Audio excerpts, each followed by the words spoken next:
अस्सलाम वालेकुम dear students, today our topic is about the mechanism of cellular respiration.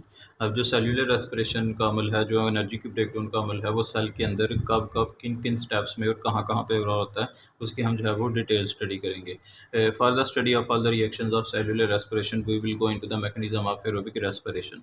अब जो सेल्यूलर रेस्पिरेशन का अमल है, उसके अंदर जितने भी स्टेप्स इन्वॉल्व हैं, जितने भी रिएक्शन इन्वॉल्व हैं, तो उनकी कंप्लीट स्टडी के लिए हम एरोबिक रेस्पिरेशन के अमल को फॉलो करते हैं। There are three main steps of the aerobic respiration.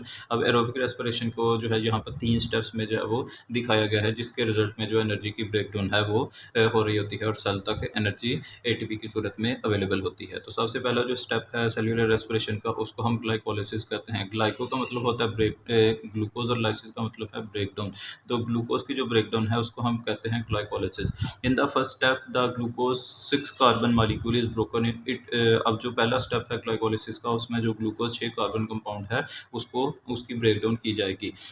It results in the two molecules of the pyruvic acid. अब जब ग्लूकोज जो है वो टूटेगा तो उसके रिजल्ट में पायरुविक एसिड के दो मॉलिक्यूल जो है वो रिलीज होंगे और हर एक पायरुविक एसिड के अंदर 3 कार्बन जो है वो मौजूद होंगे with 2 ATPs and the 2 NADH। अब इसके साथ साथ जो है वो जो एनर्जी है पायरुविक एसिड तो की फॉर्मेशन तो हो ही रही है, लेकिन उसके अलावा जो है वो 2 ATP के मॉलिक्यूल्स भी प्रोड्यूस होंगे और दो जो हैं वो निकोटिनामाइड डाइन्यूक्लियोटाइड फॉस्फेट के मॉलिक्यूल्स भी जो हैं वो रिलीज हो रहे होंगे। This process is called the glycolysis and it occurs in the cytoplasm. तो इस अमल को, जिसमें ग्लूकोज के मॉलिक्यूल जो हैं वो टूटते हैं और दो मॉलिक्यूल जो हैं वो पायरुविक एसिड के बनते हैं और साथ में 2 ATP और 2 NADH के मॉलिक्यूल बनते हैं, इस अमल को हम ग्लाइकोलिसिस कहते हैं।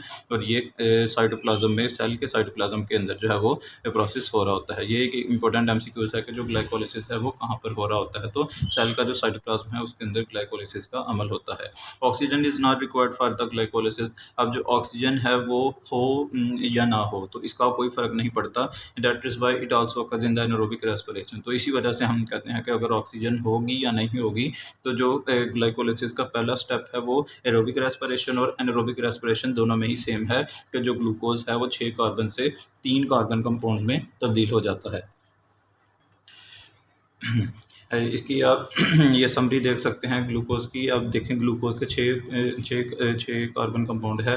अब इसकी जो है वो ब्रेकडाउन की जाएगी। ब्रेकडाउन के नतीजे में आप देख रहे हैं कि यहाँ पर एनर्जी इस्तेमाल हो रही है एटीपी की सूरत में। अब एटीपी जो है वो ग्लूकोज के मॉलिक्यूल को तोड़ने में इस्तेमाल हो रहा है। तो एटीपी जो 2 ATP के हाई एनर्जी मॉलिक्यूल वो जब टूटेंगे तो उनमें से एक फॉस्फेट अलग हो जाएगा और जब फॉस्फेट अलग होगा तो एनर्जी रिलीज होगी। तो जो एटीपी है वो एडीपी में कन्वर्ट हो जाएगा और एडीपी जो है हम उसे लो एनर्जी मॉलिक्यूल कहेंगे। इसके अलावा जहाँ आप देख रहे हैं कि दो जो हैं एन निकोटीन अमाइड डाइन्यूक्लियोटाइड जो हैं वो दो मॉलिक्यूल्स हैं जो कि लो एनर्जी कंपाउंड्स हैं। वो क्या करेंगे, यहाँ से इस प्रोसेस के दौरान जो ग्लूकोज टूटेगा तो उसके रिजल्ट में जो प्रोटॉन्स रिलीज होंगे उनको ऑब्जॉर्व करेंगे, उनको जो है वो उनके साथ बॉन्डिंग करेंगे और जो है वो NADH के दो मॉलिक्यूल्स में तब्दील हो जाएंगे। उसके अलावा यहाँ पर आप देख रहे हैं कि 4 जो लो एनर्जी मॉलिक्यूल्स हैं जो कि 4 ADP मॉलिक्यूल्स हैं वो दोबारा से जब उनको फॉस्फेट ग्रुप मिलेगा तो वो दोबारा से 4 ATP में तब्दील हो जाएंगे। अब चूँकि यहाँ पर जो है वो